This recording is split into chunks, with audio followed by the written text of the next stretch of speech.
नमस्कार दोस्तों, क्राइम तक में आप सबका स्वागत है। मैं हूं सुप्रतिम बैनर्जी। हमारे बहुत से दर्शक कई बार ये कह चुके हैं कि कोई पैरानॉर्मल एक्टिविटी से रिलेटेड कोई कहानी, कोई भूत पिशाच से जुड़ी कोई वारदात मैं आप सबको बताऊं। आज जो कहानी मैं आपको सुनाने वाला हूं उसमें आत्मा, अंधविश्वास, इन्वेस्टिगेशन सारी चीजें हैं।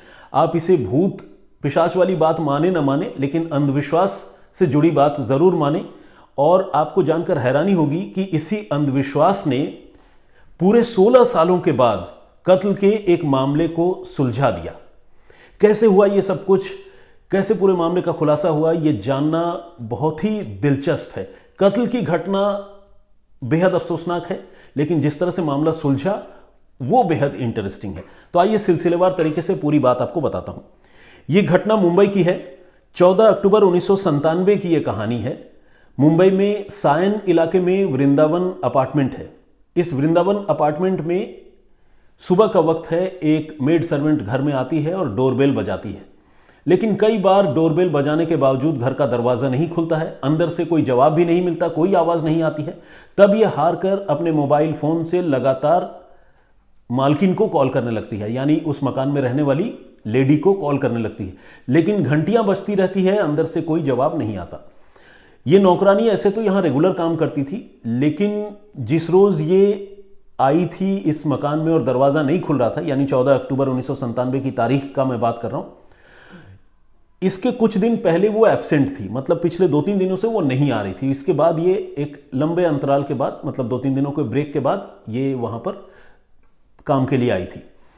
तो जब दरवाजा नहीं खुला तो उसने आस पड़ोस के लोगों को इसके बारे में बताया और कहा कि देखिए मेम साहब, दरवाजा नहीं खोल रही हैं और मैं बहुत देर से घंटी बजा रही हूं। तो जब इस मेड सर्वेंट ने आस पड़ोस के लोगों को इसके बारे में बताया, अपार्टमेंट के लोगों को बताया, तो उन्होंने भी जो है दरवाजे पर दस्तक दी, अपनी तरफ से आवाज लगाई, लेकिन अंदर से कोई रिस्पॉन्स नहीं मिला। ऊपर से लोगों ने ये नोटिस किया, उन्होंने ये महसूस किया कि शायद इस मकान से बदबू भी आ रही है। जब लोगों ने ये नोटिस किया तो उन्हें अनहोनी की आशंका हुई और उन्होंने फौरन सायन पुलिस को इत्तला दी। चूंकि मामला सस्पेक्टेड डेथ का लग रहा था, क्योंकि अंदर से किसी का जवाब नहीं देना, बदबू का आना, मोबाइल फोन अनआंसर्ड रहना, ये सारी चीजें जो है वो जिसे कहते हैं कि संदिग्ध लग रही थी। तो पुलिस फौरन वहां पर पहुंची और पुलिस ने आने के बाद घर का दरवाजा खोला और पुलिस अंदर गई। अब अंदर जाने के बाद पुलिस को जो कुछ दिखा वो बहुत ही डरावना था।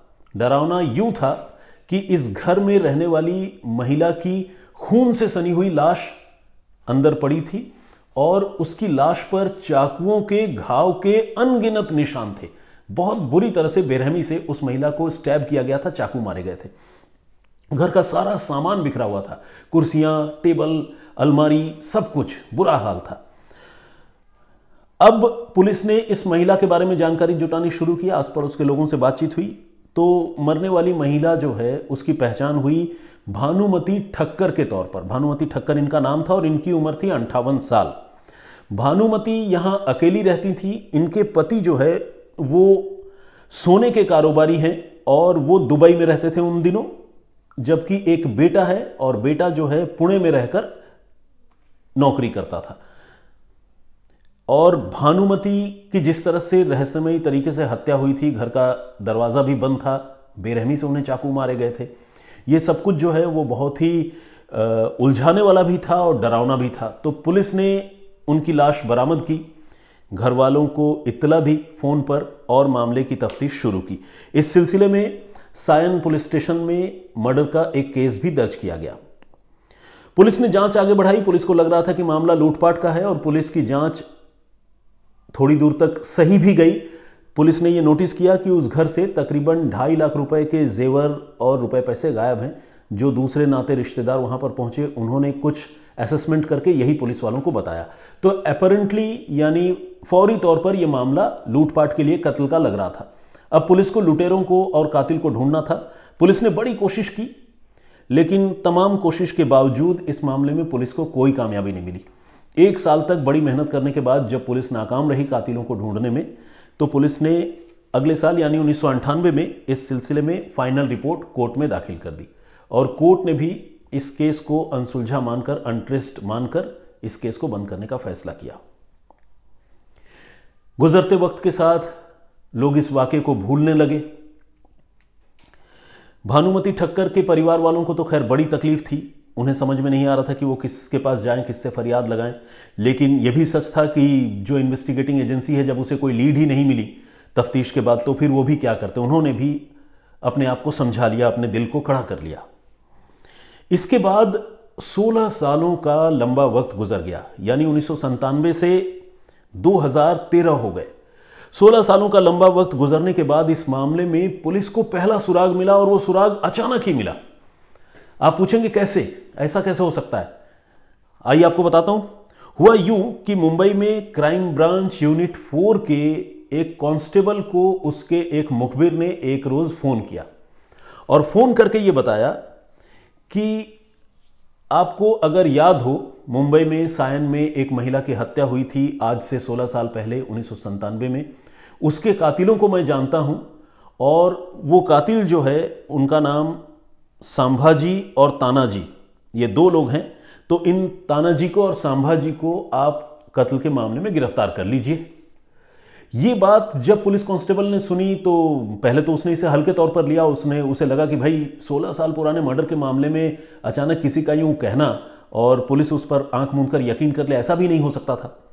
अच्छा, सच्चाई तो यह थी कि वक्त बहुत गुजर चुका था और पुलिस कांस्टेबल को भी उस घटना के बारे में कोई जानकारी नहीं थी, तो उसने पहले इस मामले को हल्के तौर पर लिया।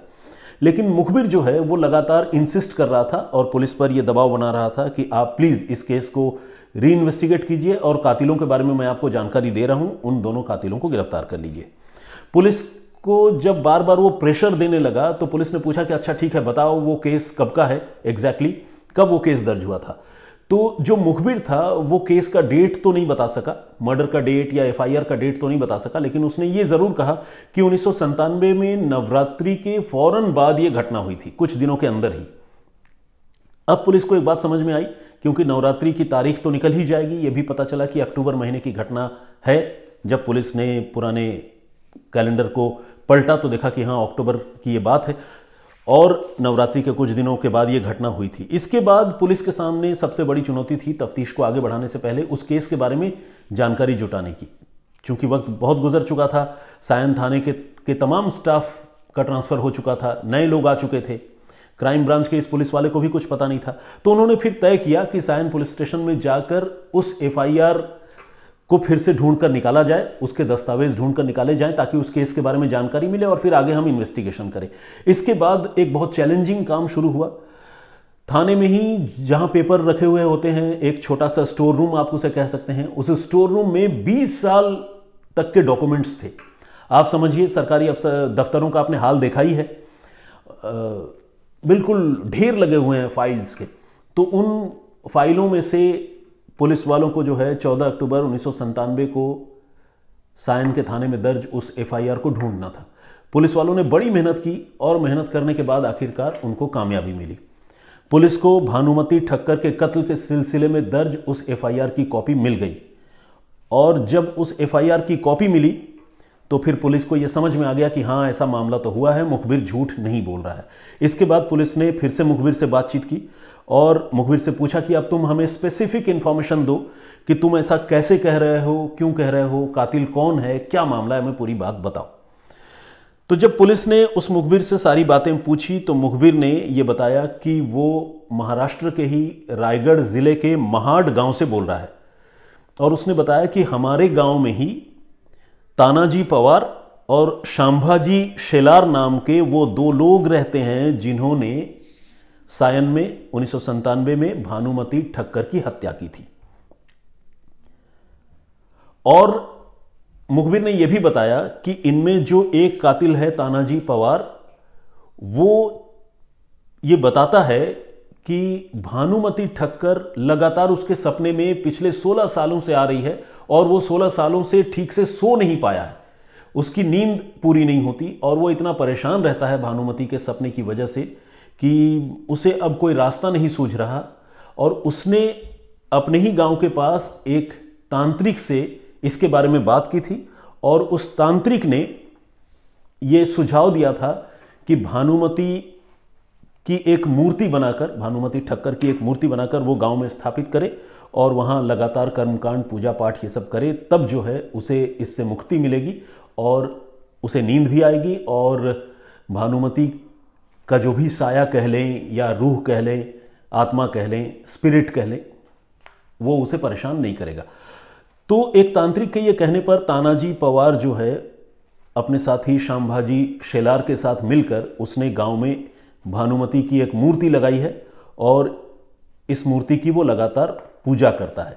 गांव वाले जब उससे पूछते हैं कि भाई ये महिला कौन है, किसकी मूर्ति लगाकर तुम इसकी पूजा कर रहे हो, तो उसने गांव वालों को ये बताया है तानाजी पवार ने कि इस महिला की मौत जो है वो सालों पहले एक्सीडेंट में मुंबई में हो गई थी और पता नहीं क्यों ये महिला मेरे सपने में आती है और मैं इससे बहुत परेशान रहता हूं, इसलिए मैं इनकी मूर्ति लगाकर पूजा कर रहा हूं। जाहिर है अगर वो कातिल भी है तानाजी पवार और शांभाजी शेलार, तो तानाजी के सपने में आती थी, तो तानाजी गांव वालों को तो नहीं बता सकता कि मैंने कत्ल किया, फिर तो मामला खुल जाएगा। तो इसीलिए गांव वालों को उसने ये बताया था कि सालों पहले एक्सीडेंट में भानुमती की मौत हुई थी। अब पुलिस को जब ये सारी बातें पता चली तो पुलिस को यह भी लग रहा था कि इस कहानी पर यकीन करें या न भी करें, लेकिन पुलिस ने तफ्तीश करने का फैसला किया और पुलिस ने इस तानाजी के बारे में, जिसके बारे में पुलिस को शिकायत मिली थी, उसके बारे में पुलिस ने पता करना शुरू किया। और पुलिस ने जब छानबीन की तो पुलिस को इस बात में सच्चाई नजर आई। पुलिस को यह पता चला कि आज से 16 साल पहले तानाजी मुंबई में ही रहता था और तानाजी की जो पत्नी है माया पवार, वो भानुमती के घर नौकरानी का काम करती थी। 1997 में जब कत्ल हुआ और नौकरानी डोरबेल बजा रही थी, भानुमती ने दरवाजा नहीं खोला, वो नौकरानी माया पवार ही थी, यानी इसी तानाजी पवार की बीवी। हुआ ये था, जो कत्ल हुआ उसकी वजह ये थी कि ये जो तानाजी पवार है ये अपनी बीवी माया से मिलने के लिए अक्सर जो है भानुमती के घर आया करता था। भानुमती भी गुड फेथ में उसे एंटरटेन करती थी और कभी कभार उसे ज़रूरत के मुताबिक कुछ रुपए पैसे भी दिया करती थी। एक बार उसने भानुमती से रुपए मांगे और भानुमती ने, पता नहीं मूड खराब होगा, उसने झिड़क दिया, डांट फटकार करके तानाजी पवार को जो है वहां से भगा दिया। और जब तानाजी पवार को वहां से भगा दिया तो तानाजी जो है उसने मन में खुंदक रखी भानुमती के प्रति और उसके बाद उसने तय किया कि वो किसी भी हाल में भानुमती को छोड़ेगा नहीं और उसका कत्ल कर देगा। इसके बाद उसने इस मामले में अपने 2 दोस्तों से बातचीत की। एक दोस्त संभाजी था, संभाजी शेलार, जिससे उसने कहा कि भानुमती के पास काफ़ी पैसे हैं घर में, वो अकेली रहती है, उसका हस्बैंड दुबई में रहता है, सोने का कारोबार है, तो अगर हम लूटपाट करते हैं तो हमें लाखों रुपए मिल भी जाएंगे, जेवरात भी मिलेंगे। साथ ही मैं चाहता हूं कि मैं भानुमती की हत्या करूं क्योंकि उसने मुझे बेइज्जत किया है। तो संभाजी जो है इस आइडिया पर राजी हो गया, जो तानाजी का दोस्त था।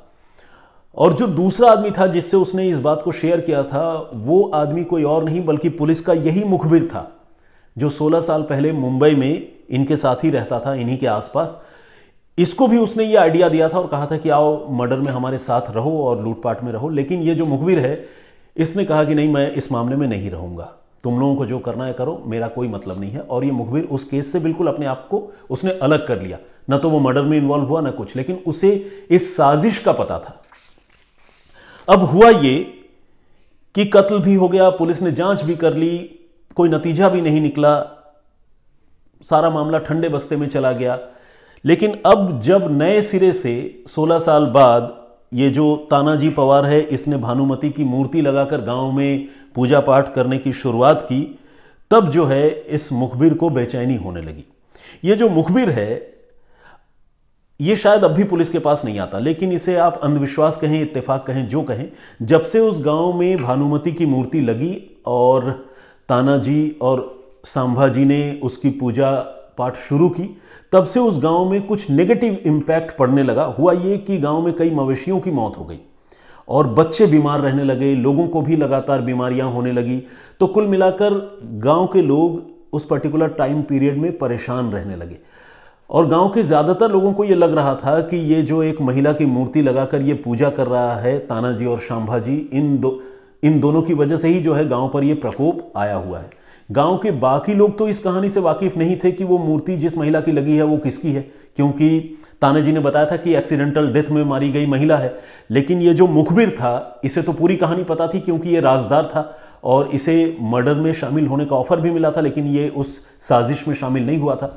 लेकिन जब इसको लगा कि अब बहुत हो गया, एक तो कत्ल के मामले में ये पकड़े भी नहीं गए, गुनहगार भी हैं, और ऊपर से इनके नौटंकियों की वजह से जो है अब हमारा जीना मुश्किल हो रहा है, क्योंकि जब से गांव में पूजा पाठ कर्मकांड उस मूर्ति के सामने शुरू हुआ है, गांव के लोग बीमार पड़ रहे हैं, तो अब मुझसे नहीं रहा जा रहा है, अब मैं इस मामले का राजफाश करके रहूंगा। उसने मन में ये ठान लिया और उसके बाद जो भी क्राइम ब्रांच का ऑफिसर है, कांस्टेबल है, उसको उसने इस केस के बारे में जानकारी दी।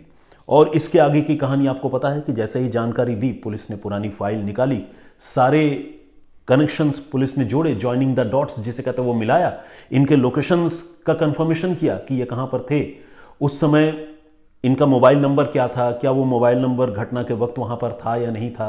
तो जो टेक्निकल इन्वेस्टिगेशन उस समय होना चाहिए था 16 साल पहले, और सायन की पुलिस तब उस इन्वेस्टिगेशन को पूरा नहीं कर पाई थी, कोई लापरवाही रही हो या जो वजह रही हो, वो टेक्निकल इन्वेस्टिगेशन 16 साल के बाद क्राइम ब्रांच वालों ने किया। लेकिन आप देखिए ये कैसा अजीब इत्तेफाक है कि एक मूर्ति की वजह से या आत्मा की वजह से इस मामले का खुलासा हुआ, और खुलासा भी ऐसे हुआ जिस पर सुनने के बाद भी यकीन करना मुश्किल होता है। कहने वाले ये कह सकते हैं कि जिस महिला की हत्या हुई उस महिला की आत्मा ने ही जो है वो कातिलों को पकड़वाया। हालांकि प्रैक्टिकली अगर हम देखें तो ये आत्मा भूत पिशाच वाली बातों पर कोई यकीन नहीं करेगा, लेकिन इस कहानी में चाहे जो भी रीज़न रहा हो, वो कातिल सो नहीं पा रहा हो, वो उसका गिल्ट जो है, उसकी जो है साइकोलॉजिकल कंडीशन की वजह से ही चाहे इस मामले का खुलासा हुआ हो। लेकिन बहुत सारे लोग, अब उस गांव के लोग और पुलिस वाले भी अब ये मानते हैं कि शायद उस महिला की आत्मा की वजह से ही जो है इस मामले का खुलासा हुआ और ये गुनहगार जो है वो पकड़े गए। और जैसा कि आप सब जानते हैं, हमारे यहाँ जो हमने इस कहानी की शुरुआत की है उसमें हमने ये भी परिपाटी बनाई है कि आप लोग जो कमेंट्स हमें करते हैं उन कमेंट्स को मैं यहाँ पढूं और कुछ लोगों के नाम भी पढूं, और ये सिलसिला मैं रैंडम तरीके से करता हूँ। तो आज की कहानी तो यहीं तक, लेकिन मेरी जो पिछली स्टोरी थी उसमें जो आपने कमेंट्स किए थे, मैं उस स्टोरी और उस कुछ कमेंट्स जो है आप लोगों के सामने पढ़ना चाहता हूँ। तो please be with me for few more minutes. ये स्टोरी जो है लुधियाना की थी, जिसमें एक छोटे से बच्चे की हत्या खुद उसके ताया ने कर दी थी। और ताया को खुंदक ये थी कि उस बच्चे की माँ, जो रिश्ते में उसकी साली भी लगती थी और उसके भाई की बीवी भी थी, तो वो जो महिला थी, उस छोटे से बच्चे की माँ, वो अक्सर जो है इस किलर को ताने दिया करती थी। और ये जो किलर है, स्वर्ण सिंह जिसका नाम है, उसे उसकी माँ से अलग करने की कोशिश करती थी।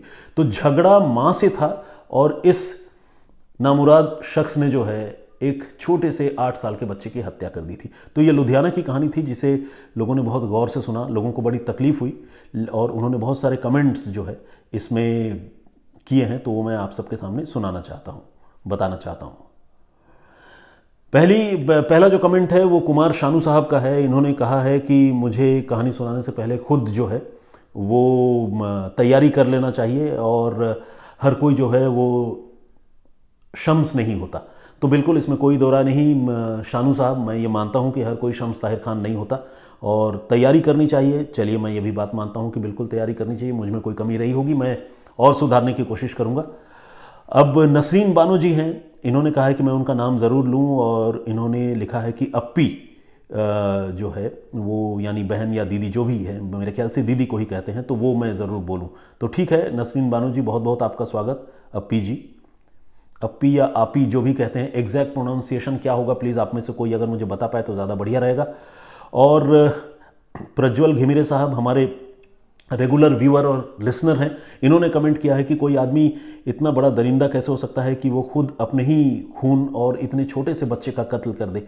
ऐसे लोगों को जो है फ़ौरन फांसी की सज़ा दी जानी चाहिए। कॉमेडी ड्रामा इन्होंने लिखा है कि best way explained, thank you very much. Durga करकी जी, बहुत अच्छी तरह से कहानी को परोसने के लिए शुक्रिया, इन्होंने कहा है। मोहन मगर, इनका भी कमेंट है। और अनवरुल दीवाना ये कहते हैं कि मैं जालंधर बाईपास के पास ही रहता हूँ।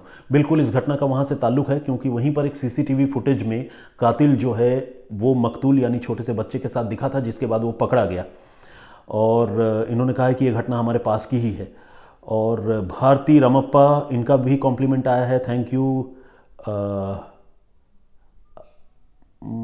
कोशिश कीजिए आप भी बड़े बन सकते हैं। ओके, घर घर के नाम से एक आईडी है और इन्होंने लिखा है कि कोशिश कीजिए आप भी बड़े बन सकते हैं। थैंक यू वेरी मच इतनी हौसला अफजाई के लिए। मनीष यादव जी, उनका कहना है कि इस तरह की घटनाएं जो हैं वो दिल को झकझोर देती हैं और ऐसा नहीं होना चाहिए।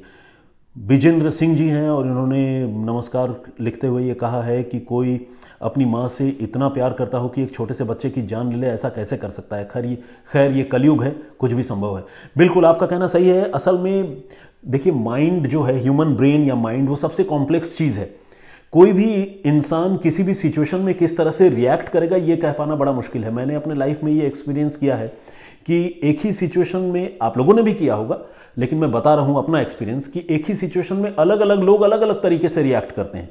तो ये जो शख्स था स्वर्ण सिंह, जिसने इस तरह से रिएक्ट किया कि एक छोटे से बच्चे की जान ले ली, तो ये बहुत ही गलत रिएक्शन था और मेरे ख्याल से ऐसे लोगों को जो है कड़ी सज़ा तो मिलनी ही चाहिए। प्लस मेरा ऐसा भी मानना है कि लोगों को थोड़ा सोचना चाहिए इस तरह की जघन्य घटनाओं को अंजाम देने से पहले। अगर वो थोड़ा सोचेंगे, इवेल्युएट करेंगे अपने डिसीजन को, तो शायद ऐसा नहीं करेंगे। अमृत रेवनकर जी का भी कमेंट आया है और इन्होंने लिखा है कि शम्स जी मेल पढ़ते हैं और आप सिर्फ कमेंट, ऐसा क्यों? ऐसा क्योंकि कोई खास वजह नहीं है, कमेंट में ही आप लोगों से कम्युनिकेशन हो जाता है। सच्चाई तो यह है कि जो कमेंट आप यहाँ यूट्यूब पर करते हैं वो सारे कमेंट ही मैं नहीं पढ़ पाता हूँ। पर्सनली तो पढ़ लेता हूँ, एक बात मैं आपको बताना चाहता हूँ, लेकिन यहाँ कैमरे पर दोबारा आकर आप लोगों को वो सारे कमेंट पढ़कर सुना नहीं सकता, क्योंकि टाइम उसमें फिर बहुत लगेगा। मनोज शाह जी हैं, इन्होंने यूपी की एक कहानी सुनाने के लिए रिक्वेस्ट की है, कोशिश करेंगे मनोज जी। संजीव कुमार पाल, इन्होंने भी अप्रिशिएट किया, thank you very much. Uma Sharma ji, इन्होंने बहुत अच्छा कमेंट किया। इन्होंने कहा है कि उन्हें मेरी आवाज़ अच्छी लगती है, मेरा प्रेजेंटेशन अच्छा लगता है और कुल मिलाकर उन्होंने बहुत अच्छे अच्छे गोल्डन वर्ड्स लिखे हैं। और उन्होंने कहा है कि लव यू दादा, और कहा है कि क्या मैं आपको भैया बोल सकती हूँ। बिल्कुल उमा जी बोल सकती हैं, बहुत बहुत आपका स्वागत है और मैं खुशकिस्मत हूँ कि आप लोग इतना प्यार करते हैं। और मेरी ओर से भी जो है आप इसको रेसिप्रोकेट करना समझें, मेरी ओर से भी बहुत प्यार और रिस्पेक्ट जो है उमा जी आप स्वीकार कीजिए। विभूति मिश्रा जी का भी कमेंट है और उन्होंने कहा कि ऐसी घटनाएं बहुत दुखद हैं। सनी मेहरा जी, विनीत रैना, सुयश यादव, मोहम्मद यूसुफ साहब, इवलिन, इनका भी कमेंट आया है और इन्होंने कहा है कि पहले वो बहुत मिस करती थी जब मैंने बीच में ये सिलसिला बंद कर दिया था और अब वो बहुत खुश हैं। प्रेम रानावत जी का भी कमेंट है, लॉस्ट स्ट्रीट के नाम से भी कमेंट है। संजीव घिमिरे, लॉस्ट स्ट्रीट ने एक बात लिखी है कि बहुत सारी क्राइम जो है वो घर के लोग और अपने लोग इन्वॉल्व होते हैं। बिल्कुल आपका कहना सही है, ये ऑब्जर्वेशन सही है। आपको बताऊं कि खासकर रेप के जो मामले होते हैं उसमें 90% रेपिस्ट जो है वो या तो रिलेटिव या नोन या ऐसे लोग होते हैं जिन पर लड़कियों को भरोसा होता है। ये एनसीआरबी की रिपोर्ट में ये फैक्ट निकल कर सामने आया है, तो आपका कहना बिल्कुल सही है। हालांकि उन्होंने ये भी शिकायत की है लॉस्ट स्ट्रीट के नाम से कि मेरी कमेंट पढ़ते नहीं हो। नहीं, मैं पढ़ता हूँ, ये तो इत्तेफाक है कि नज़रों से गुजरा होगा लेकिन पढ़ नहीं पाया होगा, अदरवाइज़ और कोई रीज़न नहीं है। संजीव घिमिरे साहब, इनका भी कमेंट है। ऑक्टावरियम और बहुत सारा कुछ कॉम्प्लिकेटेड वर्ड्स लिखा हुआ है, तो दोस्त मैं वो प्रोनाउंस नहीं कर पाया। आपने अपनी जो आईडी लिखी है और बहुत लंबा से उन्होंने कमेंट किया है। ऑनेस्टली सेइंग इस कमेंट को मैं अभी पढ़ नहीं पाया हूँ, लेकिन मैं आपका कमेंट पढ़ूँगा। मनोजा एमआरएम के नाम से कमेंट है। देवीलाल गदरी, रोहित वर्मा और प्रदीप बम्भू आरएमजी, इनका भी कमेंट है। राजस्थान ज़िला हनुमानगढ़ से हैं और इन्होंने लिखा है कि ये उनका पहला कमेंट है, क्या मैं इसे अपनी स्टोरी में शामिल करूंगा? बिल्कुल एपिसोड में शामिल करूंगा। आपका स्वागत है प्रदीप जी। आनंद छेत्री साहब का भी कमेंट है। एजुकेशनल ब्लॉग्स बाय आर्यन और माई वे हाईवे, इनका कमेंट है। शारिक मलिक हैं, मेरी छोटी सी दुनिया। अक्षय लोहाकरे, जगजीत भर, JGU सैम, मौलाना निसार अहमद नागपुरी, इन्होंने आवाज़ की तारीफ की है, thank you very much. Shiv Kumar ji, Didarul Bapu, Archana Rokade, Madhav Wagh, Robin Brar, Asma Hashmi, Mariyam Mohammad, Piyush Sharma, Ram Swaroop Bishnoi जी जोधपुर से हैं, बहुत बहुत स्वागत है आपका। मुकेश वर्मा, ललित रथिया, विजय रोशन, कविता गुप्ता और इसी तरह से बहुत सारे और लोगों ने भी कमेंट किया है। तो जैसा कि आप जानते हैं कि मैं ये सारे कमेंट्स रैंडम ही पढ़ता हूँ, किसी का कमेंट अलग से देखकर याद करके नहीं पढ़ता, तो इसीलिए कभी किसी का नाम छूट भी जाता है और किसी का कमेंट मैं पढ़ भी लेता हूँ। तो जिनके कमेंट या नाम छूट जाते हैं यहाँ पर दोबारा आपसे बात करते हुए, प्लीज़ वो इसे इस रूप में न लें कि मैं उनके कमेंट नहीं पढ़ता हूँ। ऐसा कोई इंटेंशन क्यों होगा मेरा? मैं तो सबका कमेंट पढ़ना चाहता हूँ, लेकिन वक्त की पाबंदी भी होती है, आप उसे भी समझें। और प्लीज़ इसी तरह से कमेंट करते रहें और हौसला भी बढ़ाते रहें। और फिलहाल मुझे इजाज़त दें, बहुत सुरक्षित रहिए, स्वस्थ रहिए और यूं ही क्राइम तक को सपोर्ट करते रहिए। जय हिंद, जय भारत।